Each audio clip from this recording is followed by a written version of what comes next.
Bismillahirrahmanirrahim. Assalamualaikum warahmatullahi wabarakatuh. Waalaikumsalam warahmatullahi wabarakatuh. Innal hamdalillah nahmaduhu wa nasta'inuhu wa nastaghfiruh wa na'udzu billahi min shururi anfusina wa min sayyiati a'malina. May yahdihillahu fala mudilla lahu wa may yudlil fala hadiya lahu. أشهد أن لا إله إلا الله وحده لا شريك له وأشهد أن محمدا عبده ورسوله لا نبي ولا رسول بعده اللهم صل وسلم وبارك وكلم على نبينا محمد وعلى آله وأصحابه ومن تبعهم بإحسان إلى يوم الدين أما بعد قال الله تعالى في القرآن العزيز أعوذ بالله من الشيطان الرجيم إن الذين قالوا ربنا الله ثم استقاموا تتنزل عليهم الملائكة ألا تخافوا ولا تحزنوا وأبشروا بالجنة التي كنتم توعدون قال رسول الله صلى الله عليه وسلم في حديثه يا أيها الناس اتقوا الله وأجملوا في الطلب فإن نفسا لن تموت حتى تستوفي رزقها وإن أبتع منها واتقوا الله وأجملوا في الطلب خذوا ما حل وضعوا ما حرم صدق الله العظيم وصدق رسول الكريم ونحن على ذلك من الشاهدين. Alhamdulillah Rabbil Alamin. Para jamaah sidang salat subuh Masjid Darus Salam yang insyaallah dirahmati Allah Subhanahu wa taala. Alhamdulillah pada kesempatan yang penuh dengan barakah ini Allah Subhanahu wa taala masih membimbing kita. Allah Subhanahu wa taala memberikan kesempatan kepada kita untuk istiqamah berada di atas dinul Islam dan istiqamah berada di atas amalan yang saleh yang semoga Allah Subhanahu wa taala mewafatkan kita semuanya di atas amalan-amalan yang saleh. Makanya Nabi mengatakan ketika ditanya, ya Rasulullah, kalau memang sudah Allah takdirkan penghuni surga sama penghuni neraka sebelum ada manusia, fafiman amal, lantas untuk apa kami beramal ya Rasulullah? Maka Nabi mengatakan, Inna Allah Azza wa Jalla idza khalaqal 'abda lil jannati ista'malahu li'amali ahli jannah. Kata Nabi, apabila Allah Subhanahu wa taala menciptakan seorang hamba untuk menjadi penghuni surga, ista'malahu bi'amali ahli jannah, maka Allah Subhanahu wa taala akan membuat dirinya beramal dengan amalan-amalan ahli surga. Alhamdulillah sampai hari ini Allah Subhanahu wa taala membuat kita semuanya beramal dengan amalan-amalan ahli surga. Tanggung jawab kita kalau kata Nabi, hatta yamuta ala amalin min a'mali ahli jannah, sampai nanti kita mati di atas amalan di antara amalan-amalan ahli surga. Baik, kita akan lanjutkan pembahasan kitab At-Tadhkirah. Kita sampai kepada suasana kehidupan di alam kubur. Karena kita sadar ketika roh sudah sampai di hadapan Allah, kemarin sudah kita bahas namanya sijin sama aliyyin. Ketika roh sampai di hadapan Allah, perintahnya jelas. Ada dua perintahnya Allah kepada malaikat yang membawa ruh tadi. Apa kata Allah? Uktubu kitabahu fi 'aliyyin. Wahai malaikat, kata Allah, catatkanlah catatan hambaku ini di 'aliyyin. Catatan kumpulannya apa? Catatannya orang-orang yang saleh, namanya di 'aliyyin. Kemudian apa perintah yang kedua? Setelah dicatatkan ini, maka kemudian fa'iduhu ilal ardh. Perintah yang kedua kata Nabi, Allah berfirman, wahai malaikat, kembalikan ruh ini ke bumi. Fa inna minha khalaqtuhu, karena dari perantara bumi aku ciptakan mereka. wa fiha u'iduhu, dan dari bumi pula aku akan bangkitkan mereka, wa minha ukhrijukum taratan ukhra, dan dari bumi pula aku akan mengeluarkan mereka di kehidupan yang kedua. Berarti roh itu kembali kemana? Ke bumi. Makanya setelah ruh sampai di langit, dilanjutkan dalam hadis riwayat Imam Ahmad, fata'udu ruhahu fi jasadihi, maka kemudian ruh itu kembali ke jasadnya ketika berada di dalam kubur. Fa'atahu malakan, datang dua malaikat yang bisa kita kenal dengan siapa? Malaikat Munkar dan Nakir. Fayu'idanihi, maka kemudian jenazah itu didudukkan. Jadi kan gak usah bayangkan, masa bisa duduk tempatnya apa? Sempit. Jadi sudah beda alam. Sudah jangan dibayangkan seperti apa? Seperti kehidupan kita. Karena di hadis dikatakan innal qabra, kata Rasulullah apa? Sesungguhnya kuburan ini itu menghimpit semua para penghuni, karena SOP dari kubur itu siapapun yang dimasukkan ke dalamnya laqad dummatan, sungguh kuburan ini telah menghimpitnya.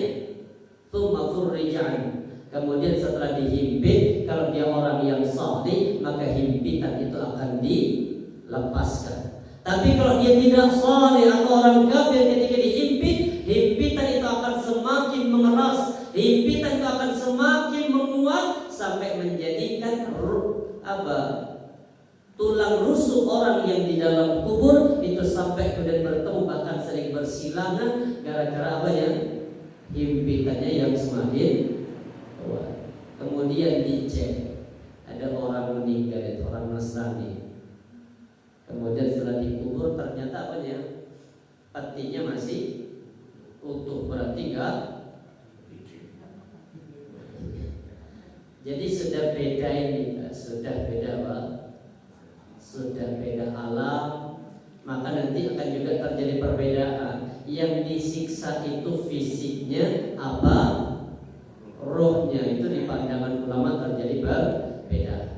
Baik, kemudian para jamaah rahmati Allah, maka orang yang beriman sebelum kematian menghampirinya, makanya Allah katakan di surah Fussilat, innal ladzina qalu rabbunallah, sesungguhnya orang-orang yang mereka berkata rabbunallah, Rabb kami adalah Allah, tsumma istaqamu, kemudian istiqamah konsekuensi dengan kalimat rabbunallah.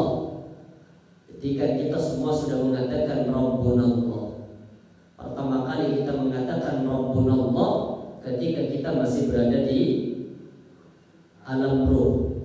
Alastu bi rabbikum, bukankah aku adalah Rabb kalian? Apa jawaban semua ruh? Qalu bala syahidna, tentu ya Rabb, kami bersaksi bahwa Engkau adalah Rabb kami. Sejak itu kemudian mereka mengatakan Rabbunallah. Kemudian konsekuensi istiqamah dengan perjanjian kita dengan Allah.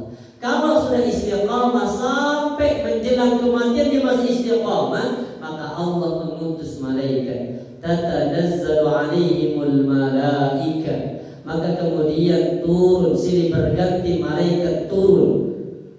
Alla takhafu, sambil malaikat berkata alla takhafu, jangan takut, wala tahzanu, dan jangan bersedih, wa abshiru bil jannati allati kuntum tu'adun, dan berbahagialah engkau wahai hamba-hamba yang istiqamah dengan janji Allah berupa surga, allati kuntum tu'adun, yang dia Allah telah menjanjikan kepada kalian. Berarti di sini ada kata tatanazzalu alaihimul malaika, para malaikat itu silih berganti turun, dan dua bisikannya alla takhafu wala tahzanu. Kalau takhafu, takut dalam perkara apa? takut dalam perkara akhirat. Wala tahzanu, perkara dunia. Artinya kalau ada orang yang mau meninggal, orangnya orang yang saleh, maka malaikat berkata jangan takut dalam hal apa? Dalam perkara akhirat. Maksudnya nanti di kubur, perjalanan selanjutnya dari setelah kubur, maka sudah Allah siapkan namanya para malaikat yang Allah akan berikan kemudahan. Makanya di dalam surah Ibrahim ayat yang ke-27 Allah berfirman, yutabbitullahu alladhina amanu bil qawli tsabiti fil hayati dunya wa fil akhirah. Allah meneguhkan, Allah mengukuhkan. Siapa yang Allah kokohkan? Orang-orang yang beriman. Apa Allah yang kokohkan? Ada dua. Bil qawli tsabiti fil hayati dunya, di kehidupan dunia. Bil qawli tsabit, yaitu dengan ucapan yang teguh di kehidupan dunia. Artinya orang yang beriman itu Allah mudahkan mengucapkan kalimat la ilaha illallah sebelum kematiannya. Wa fil akhirah, maksud dari akhirat itu artinya di dalam kubur Allah memberikan kemudahan untuk menjawab. Makanya Allah takhafu, Allah berikan apa? Kemudahan untuk bisa melewati semua rangkaian di dalam kubur. Wala tahzanu, dan jangan sedih dalam perkara dunia. Jika Bapak mau meninggalkan dunia ini, itu kan ada rasa khawatir, cemas. Bagaimana dengan istri? Bagaimana dengan anak? Bagaimana dengan rumah yang selama ini sudah dijaga, dipelihara, dibangun dengan sekuat tenaga? Allah sudah katakan apa? Malaikat katakan la tahzanu, gak usah sedih. Kenapa? Sudah Allah siapkan tempat yang lebih indah. Istri yang ditinggal sudah Allah siapkan apa? Bidadari. Kemudian anak-anak juga sudah Allah siapkan. Semua fasilitas yang selama ini kita tempati di dunia itu sudah Allah siapkan yang jauh lebih indah. Bahkan kehidupan kita di dunia tidak ada apa-apanya dibanding dengan kehidupan di dalam surga. Baik, kemudian dalam satu hadis riwayat Al-Tabari dan Al-Baihaqi dari jalur Ibnu Jarir an Muhammad bin Ka'b al-Quradi qala idza ashrafa al-'abdu al-mu'min 'ala al-maut ja'ahu malakun faqala assalamu 'alayka ya waliyallah yaqra 'alayka as-salam wa basyarahu bil jannah. Subhanallah. Kata Nabi apa? Idza ashrafa al-'abdu, apabila ada seorang hamba yang beriman kepada Allah, setelah datang kepadanya al-maut, kematian, sebelum dicabut ruhnya, ja'ahu malakun, datang malaikat. Jadi kalau orang beriman kepada Allah itu, sebelum ruhnya dicabut itu datang sama malaikat. Kemudian apa? Faqala, malaikat tadi berucap, assalamu alayka ya waliyallah. Kata malaikat yang mengatakan, keselamatan bagimu wahai waliyullah, wali Allah. Yaqulu alayka salam, Allah menitipkan salam, mengirimkan salam kepadamu. Wa basyarahu bil jannah, dan Allah juga berikan kabar gembira dengan surga untukmu. Kalau orang beriman mau meninggal, jadi dapat apa? Pertama, dapat salam dari malaikat. Yang kedua, dapat salam dari Allah. Yang ketiga, dapat informasi tentang hidupmu nanti akan masuk ke dalam surga. Itu kalau kematiannya orang yang beriman. Tapi kalau kematiannya orang-orang kafir, maka malaikat sudah berubah wajahnya. Makanya kalau menghadapi orang yang beriman, malaikat itu kan wajahnya apa? Berseri-seri. Ka'anna wujuhum syams, seolah-olah wajah para malaikat itu seperti sinar matahari. Jadi malaikat bukan keinginan malaikat yang seperti itu. Jadi dalam kitab At-Tadhkirah dikatakan apa? Wajah malaikat ketika menghadapi kematian orang mukmin dan kematian orang kafir itu berbeda. Bukan wajahnya yang berbeda, hanya apanya? Mimiknya. Kayak dengan kalau lagi senang sama lagi marah sama banget. Ya, kalau lagi senang itu kan apa? Senyum, sumringah. Ini kayak bapak tangan muda ini kan sumringah semua. Tapi kalau sudah kondisi marah, apa yang dirasakan? Kan ibaratnya apa? Wajahnya itu apa? Mengeluarkan apa? Auranya apa namanya itu? Ya, suasana indah, makanya wajahnya itu merona. Tapi kalau lagi marah, emosi, sama dengan malaikat ketika menyambut ruhnya orang kafir, maka berubah wajahnya. Makanya sambutan malaikat subhanallah kepada orang-orang yang beriman sudah diucapkan salam, kemudian dibisikin jangan takut dan jangan sedih. Yang ketiga juga malaikat mengucapkan ada salam dari Allah, yang Allah menitipkan salam, sudah disiapkan tempat kembali yang terindah namanya surga. Makanya kita hanya mempertahankan dan istiqamah menjaga keimanan ini sampai nanti kita kembali kepada Allah. Kemudian selanjutnya kalau orang sudah meninggal, maka yang pertama kali dilakukan harus menutup mata. Jadi kalau ada orang meninggal, tutuplah mata. Ini bagian dari sunnah di hadis. Ketika Rasulullah, di hadisnya Sahih Imam Muslim, ketika Rasulullah SAW mendatangi ke rumah Abu Salamah. Ruwina fi Sahih Muslim, diriwayatkan kepada kami dalam hadis dari Muslim an Ummi Salamah. Ini hadis bersumber dari Ummu Salamah. Jadi makanya Rasulullah menikah dengan Ummu Salamah itu salah satu ibrahnya, karena Ummu Salamah itu adalah wanita yang cerdas. Makanya banyak hadis-hadis yang bersumber dari Ummu Salamah selain dari Aisyah. Ummu Salamah itu siapa? Istri dari Abu Salamah. Jadi suaminya namanya Abu Salamah, istrinya dikasih nama Ummu Salamah. Baik, wa ismuha Hindun. Nama aslinya Ummu Salamah itu siapa? Hindun. Radhiyallahu anha, semoga ridha Allah atasnya, yaitu atas Ummu Salamah. Qalat, beliau berkata, dakhala Rasulullah sallallahu alaihi wasallam ala Abi Salamah radhiyallahu anhu. Ini dikisahkan sama Ummu Salamah, ketika suamiku, kata Ummu Salamah, meninggal, Rasulullah SAW datang ke rumahnya. Waqad syaqqa basaruhu fa'aghmadahu. Saat itu ketika masuk ke dalam rumah Abu Salamah, mendapati Abu Salamah baru selesai dicabut ruhnya.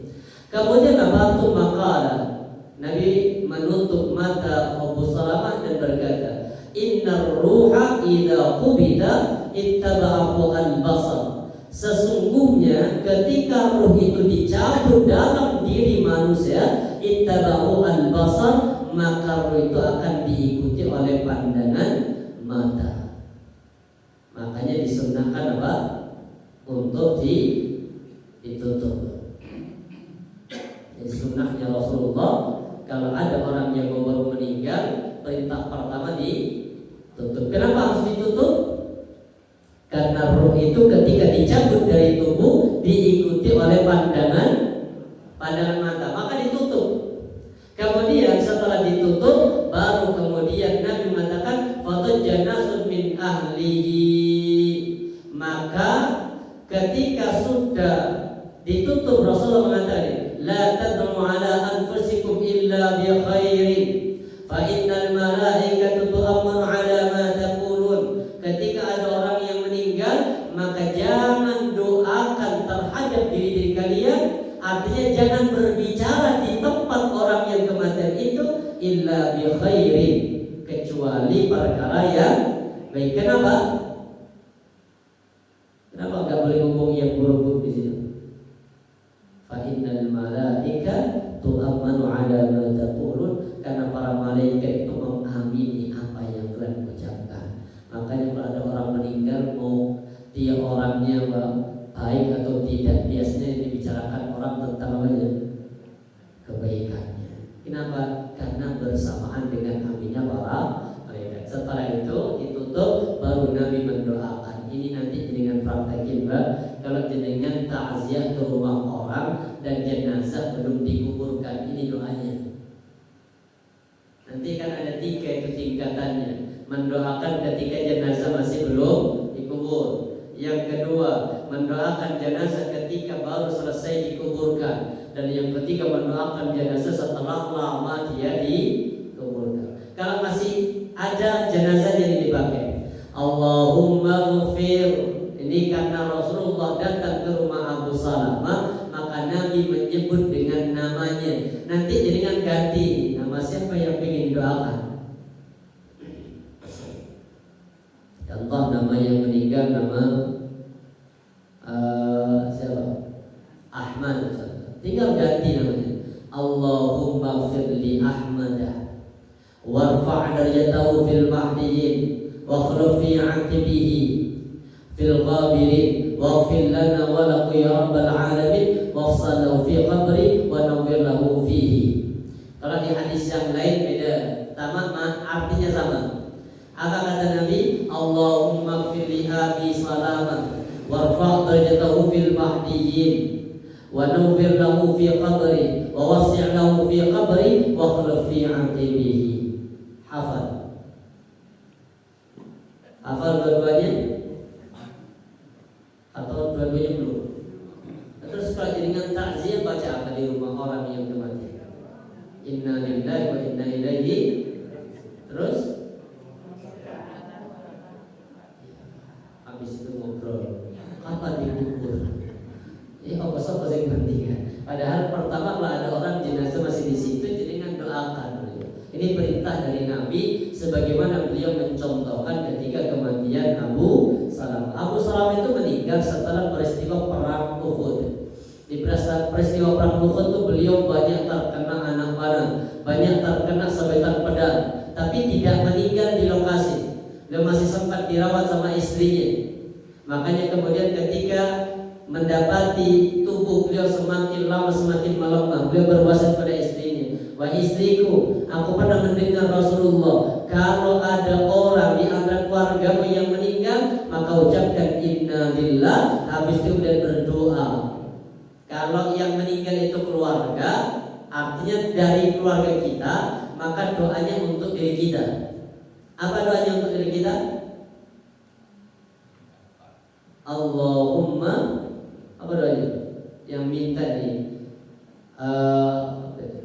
Allahumma ajirni fi musibati wa akhlif li fi aqibi. Itu kalau dari kita. Contoh bapak kehilangan orang tua, minta doa kepada Allah, ya Allah berikanlah pahala kepada kami dengan musibah ini, dan gantilah ya Allah posisi beliau dengan yang lebih baik dari keluarganya. Itu doa. Hafal? Belum juga. Allahumma ajirni fi musibati wa akhlif. Ada banyak keterangan itu, ada banyak konteks, ada banyak teks hadisnya. Wa akhlif fi aqibihi. Itu aja. Wa akhlif fi aqibihi, ini keterangannya.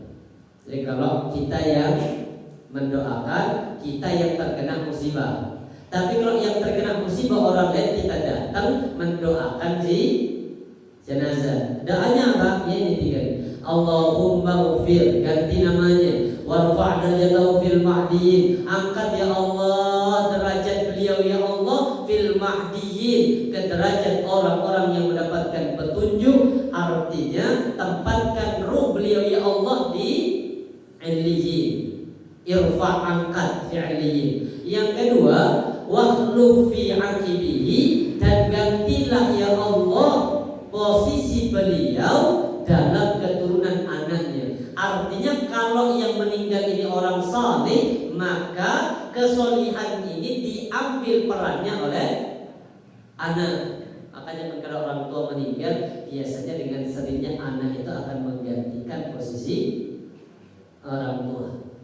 Kesolehannya, kemudian pendidikan dalam rumah tangga atau penjaga dalam rumah tangga biasanya anak yang baik. Makanya wakhluf fi aqibihi, dan gantilah ya Allah dengan yang lebih baik. Kemudian waghfir lana wa lahu, dan ampunilah ya Allah dosa-dosa untuk kami ya Allah, dan ampunilah dosa-dosa untuknya ya Allah ya Rabbal Alamin. Wahai Rabb semesta alam, wafsah lahu fi qabrih, dan luaskan baginya di dalam kuburnya, wa nawwir lahu fi, dan terangkanlah kuburannya. Hafal. Ada berapa permintaan di sini? Ada 4. Pertama, ampuni dosanya. Yang kedua, angkat derajatnya. Yang ketiga, ganti beliau dari keturunannya. Yang keempat, luaskan dan terangkan kuburannya. Subhanallah. Kalau jadi dengan hafal ini, ketika datang takziah rumah orang, baca ganti nama Abu Salamah dengan orang yang sudah meninggal. Baru kalau nanti sudah dikubur, selesai dari kubur, dengan memperbanyak baca doa. Salah satunya doa yang paling pendek, Allahumma ighfir lahu wa tsabbithu. Itu kalau baru dikubur. Kenapa kok minta wasabbit, kokohkan ya Allah? Karena jenazah ini sebentar lagi akan ditanya. Jadi kalau masih dikubur itu, ketika sudah mulai proses proses penguburan, jadi kan memperbanyak berzikir. Kalau dia laki-laki, Allahumma ighfir lahu wa tsabbithu, ya Allah ampuni dosa-dosa beliau ya Allah, wa tsabbithu, dan kokohkan ya Allah hatinya, karena hari ini dia akan ditanya. Baru kalau sudah selesai dengan pulang, baru doanya apa? Allahumma ighfir lahu warhamhu wa'afihi wa'fu anhu wa aqrim nuzulahu wa wasi' madkhalahu, terus waghsilhu bil ma'i wal thalji wal barad wa nakkina al khataya kama kaththabul abyad min ad-danas wa abdilhu daran khairan min dari. Alhamdulillah. Hafal semuanya sudah. Tinggal praktek. Jadi kalau ada orang meninggal, tutup matanya, setelah itu kemudian lanjutkan dengan doa sahibul musibah, membaca inna lillahi wa inna ilaihi raji'un, Allahumma ajirni fi musibati wa akhlif li khairan minha. Kemudian setelah selesai didoakan, maka kemudian nanti proses dimandikan, dikafani. Salah satunya nih, perbagus kafannya. Kemarin sudah kita bahas sebelumnya bahwa orang yang meninggal itu ruhnya bisa saling berkunjung, bisa saling bertemu. Kita bahas. Bahkan keterangannya, kalau kata ini kita ulangi sedikit keterangannya. Syekh Abdul Aziz Ar-Rajib beliau mengatakan annal alwah qisman, sesungguhnya ruh-ruh itu terbagi menjadi 2 kelompok. Arwahun mu'adzabatun, ruh-ruh yang diadab oleh Allah, ini tempatnya di mana? Sijjin. Wa arwahun muna'amatun, dan ruh-ruh yang dikasih fasilitas kenikmatan, ini tempatnya di Alin. Fal mu'adzabatu fi syughulin bima hiya fihi minal 'adzab, sedangkan ruh-ruh yang diadab itu fi syughulin, di dalam kesibukannya, bima hiya minal 'adzab, di dalam menerima adab dari Allah. Antazawur wa tatalaqi, maka kesibukan ini menghalangi ruhnya orang-orang yang diadab untuk bisa saling bertemu, untuk bisa saling berkunjung. Jadi sesama kafir itu, walaupun mereka satu keluarga, di alam ruh mereka tidak bisa saling bertemu. Kenapa? Sibuk dengan siksaan. Apalagi mau sempat izin balik ke dunia malam Jumat, sudah tidak memungkinkan. Mau berkunjung sesama ahlul kubur itu juga tidak bisa. Berbeda terbalik dengan orang-orang yang beriman. Wa arwahu al-mun'amatu al-mursalah. Sedangkan ruhnya orang-orang yang di atas kenikmatan al-mursalah, dibebaskan oleh Allah, ghairul mahbusah, tidak terikat. Jadi bebas, tidak terikat. Maka karena tidak terikat apa? Tatalaqi, mereka bisa saling tatalaqi, bisa saling liqa, bertemu. Wa tatazawur, bisa juga saling berkunjung. Wa tatadzakaru ma kana minha fid dunya, bahkan bisa saling menceritakan kehidupan mereka selama hidup. Itu kalau ruhnya orang yang berarti saling disambut ruhnya sama orang yang maka kemudian apa? Fatakun kullu ruhin ma'rafiqiha, semua ruh itu akan bersama dengan rafiqnya, semua ruh itu akan bareng dengan konconnya, temannya, besti di dunia, maka bestinya nanti lanjut di alam barzah. Besti, ya ini keterangannya. Sesungguhnya ruh itu akan bersama dengan apa? Rafiqnya. Wa ma yakunu min ahli dunya fatakun ini. Kemudian wa ala mithli amilya, asalkan begini ya, rafiqnya bestinya itu setara kualitas imannya, setara kualitas amalnya. Makanya kalau punya besti itu diajak ke level yang sama, diajak pengajian bareng, itu namanya besti. Ya, diajak makan bareng kok, itu bukan besti. Memanfaatkan momentum itu agar dibayari, karena itu aja. Jadi yang nanti bisa satara itu bisa saling berkunjung yang apa? Wa ala mithli amal, yang amalnya apa? Semisal, amalnya setara. Ke masjid 5 waktu sama, kajian juga sama. Itu baru nanti akan kumpul di dalam apa? Tempat namanya Aliyin.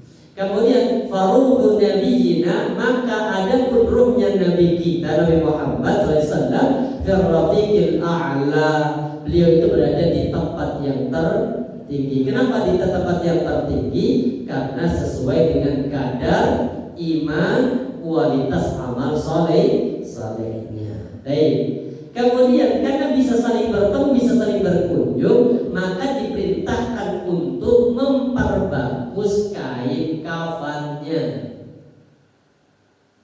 Diperbagus. Apa perintahnya? Idza kafana ahadukum akhahu falyuhassin kafanahu. Ini dari jalur Jabir bin Abdullah radhiyallahu anhu. Beliau mengatakan, mengingatkan ketika Nabi menyampaikan satu hadisnya, idza kafana ahadukum, apabila kalian mengkafani seseorang, falyuhassin kafanahu, maka perbaguslah kafannya. Ingat di sini akhahu. Berarti kan kita ini mengkafani siapa? Saudaranya. Jadi kalau anggota keluarga jenengan, perbagus kain kafannya. Apa makna perbagus? Syekh Shalih Al-Fauzan bin Fauzan menjelaskan memperbagus kain kafan ini itu pertama dimaknai apa? Baguskan itu artinya kain kafannya sendiri yang harus bagus. Apa? Putih, bersih. Itu yang pertama. Jadi dimaknai ada dua kata falyuhassin, perbagus di sini itu dimaknai dua. Pertama apa? Perbagus apanya? Kainnya, kain kafannya. Bukan mahal, nggak harus mahal, nggak harus mewah, perbagus saja. Bagus itu pertama apa? Terhindar dari noda. Yang kedua, terhindar juga dari apa? Dari sedekah. Kain kafan itu kalau bisa jangan dari hasil sedekah. Di sini nggak harus hijab sih Pak. Hanya nanti pesan kepada anak, teh ayah nanti meninggal, tolong nyuci duit. Kenapa ya buat ganti kain kafan yang disiapkan sama RT. Nanti akan kita terangkan hadisnya.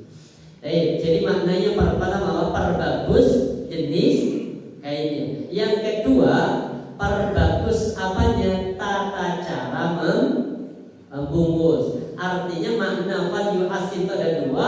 Pertama, perbagus pribadi, perbagus dari jenisnya. Yang kedua, perbagus proses pengkafanannya. Apa? Pertama di sini dimanai kalau bisa berwarna putih. Yang kedua, kalau bisa kainnya berjumlah 3. Di 3 lapis. Dan hadis pertama, ilbatu min thiyabikumul bayadi. Kata Rasulullah, hendaklah kalian mengkafankan saudara-saudara kalian dengan yang berwarna putih. Ilbasu, kenakanlah pakaian-pakaian yang berwarna putih. Fa inna khairun thiyabikum, karena baju putih itu adalah baju yang paling disukai oleh Rasulullah. Yang kedua, wa kafinu fiha, dan kafanilah orang yang meninggal itu dengan kain yang berwarna putih. Cuma kain itu nggak harus putih polos, Pak. Boleh dengan yang apa? Garis. Karena Rasulullah yang hadis yang lain itu menggunakan yang ada garisnya. Mungkin garis itu pengen tahu dengan selimut zaman jahiliyah. Ya, zaman kita kecil juga ada selimut apa tuh? Loreng-loreng itu kan. Nah, silakan boleh pakai itu. Karena itu ada juga hadisnya. Karena yang kedua, perbagus di situ makna proses pengkafanannya, dan perbagus maknanya di mana juga perbagus apanya? Jumlah kain kafannya. Kalau memang orang itu orang yang mampu untuk membeli kain kafan. Ini hadisnya, anna Rasulullah sallallahu alaihi wasallam kufina fi thalathati athwabin yamaniyatin baydin atau baydin. Rasulullah itu dikafani dengan 3 kain yamaniyah yang berwarna putih, suhulian dari bahan katun. Berarti punya Nabi itu apa? Impor. Dari mana? Yaman, Hadrami. Jadi kalau benar artinya memang ini kualitasnya bagus punya Rasulullah. Impor disebutkan dari kain katun. Dari kain katun. Kalau kita kain apa? Jadi arti itu kain apa? Katun juga. Tergantung ininya sih, tergantung ketua artinya. Kemudian apa? Suhuliyatin min kursufi laisa fiha qamisa wala imama. Kemudian Rasulullah itu ketika dikafani, Nabi itu tidak pakai imamah, tidak pakai sorban. Wala imamah ini memang. Kemudian apa? Udrija fiha idarajan, dibungkus ke dalam semua kain kafan. Artinya kalau bisa kain kafannya memang 3. Kalau perempuan berapa? Sebenarnya 3. Sama laki dengan perempuan sama. Hanya perbedaannya kalau perempuan itu ada tambahan untuk menutup kepala, sama ada tambahan apa? Dalam dada sampai ke lutut. Itu aja. Sedangkan kain kafannya itu yang ini, yang namanya yang membungkus itu namanya kain kafan. Jadi perempuan juga sama 3, bukan dan dimakan. Hadis yang 5 itu riwayatnya kurang kuat, lemah yang 5. Kemudian kalau bisa membeli kain kafan dengan harta peninggalan mayat, ini perintahnya. Ini keterangannya, walaupun ini bukan keterangannya ke situ, tapi ada peristiwa yang menjadikan kita kalau bisa menggunakan kain kafan yang dimiliki oleh pribadi, bukan dimiliki oleh orang. Ini keterangannya. Ini kisah tentang Abdurrahman bin Auf. Qad utiya Abdurrahman bin Auf radhiyallahu anhu bi ta'amihi. Satu ketika Abdurrahman bin Auf itu dikasih makanan. Faqala qutila Mus'ab bin Umair wa kana khairan minni. Subhanallah, ya para sahabat. Abdurrahman bin itu orang kaya raya. Tapi ketika dikasih makanan yang enak, itu makanan yang enak, kemudian Abdurrahman bin justru ngomong begini. Ada namanya apa? Mus'ab bin Umair itu meninggal dan dulu lebih baik daripada diriku. Falam yujad lahu ma yukaffinu fihi illa burdah. Tapi ketika Mus'ab bin Umair itu meninggal di peristiwa perang Uhud, maka beliau tidak mendapati apa-apa di rumahnya kecuali pakaian yang sedang nempel di tubuhnya, itu pun dari burdah. Makanya beliau kemudian apa? Takut, masa aku harus menikmati makanan yang enak ini, sedangkan orang yang lebih baik daripadaku namanya Mus'ab bin Umair itu tidak punya harta apa-apa di rumahnya. Makanya Mus'ab bin Umair kemudian ketika ditutupi dengan kain kafan, sedikit terbuka di bagian mana? Bagian kaki. Akhirnya kemudian dari bagian kaki itu tidak minta kepada sahabat. Kan harusnya kalau memang Rasulullah menunjukkan bisa sahabat ngasih untuk menutupi bagian orangnya, tapi tidak dilakukan. Dan Rasulullah kemudian menutupi kaki dari Mus'ab bin Umair itu ditutupi dengan rumput-rumput yang ada di Uhud. Makanya beliau meninggal di peristiwa Uhud. Dan yang kedua beliau cerita juga sama, wa qutila Hamzatu aw rajulun khairu minni falam yujad lahu ma yukaffinu fi illa burda. Dan wafatnya Hamzah bin Abdul Muthalib pamannya Rasulullah ataupun sahabat-sahabat yang lain yang lebih baik daripada aku, kata Abdurrahman bin Auf, tidak mendapati kain kafan kecuali burda. Laqad khasya yakuna qad nujilat lana tayyibatuna fi hayatina atunyatu maja'ana yabki. Kata beliau apa? Aku khawatir, aku takut jika apa kebaikan-kebaikan kita disegerakan di dunia, baru kemudian nanti menangis di akhirat. Jadi beliau takut dengan kekayaannya, itu takut bagian dari apa? Segera. Maksudnya Allah mempercepat kebaikan di dunia. Semua kenikmatan dunia dipercepat, tapi nanti akan menangis ketika berada di akhirat. Makanya kalau bisa beli kain kafan, hartanya milik pribadi. Kan malu, kenapa? Nanti dikunjungi sama arwah yang lain di alam apa? Di alam roh itu. Oh, ini suki, mau beli empat, gak kuat beli kain. Makanya jangan nanti sampaikan kepada siapa? Istri. Tapi kan jadinya sudah iuran, kan ada iuran kematian. Sekarang apa pakai itu? Iya, asalkan iurannya sudah jangkau. Baru iuran 2 kali kemudian meninggal, itu namanya apa? Dapat sumbangsi dari orang lain.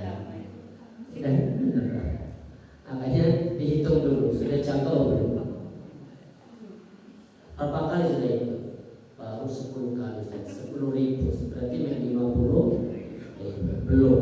Apalagi 50.000 itu apa? 10.000 itu untuk satu keluarga. Sedangkan satu keluarganya ada berapa orang? 5. Oh, tambah lama. Jadi kalau bisa kain kafannya saja yang diurus menggunakan harta pribadi. Kenapa? Karena fal yuhasin kafanau itu dimana ada 2. Pertama memang dari jenis kainnya, yang kedua dari apanya? Proses pengkafanannya disempurnakan, insyaallah. Kalau itu segerakan penguburannya, insyaallah nanti pertemuan selanjutnya akan kita bahas. Semoga Allah Subhanahu wa taala berikan kita keistiqamahan. Amin amin ya rabbal alamin. Subhanallah bihamdika asyhadu an la ilaha illa anta astaghfiruka wa atubu ilaik. Assalamualaikum warahmatullahi wabarakatuh.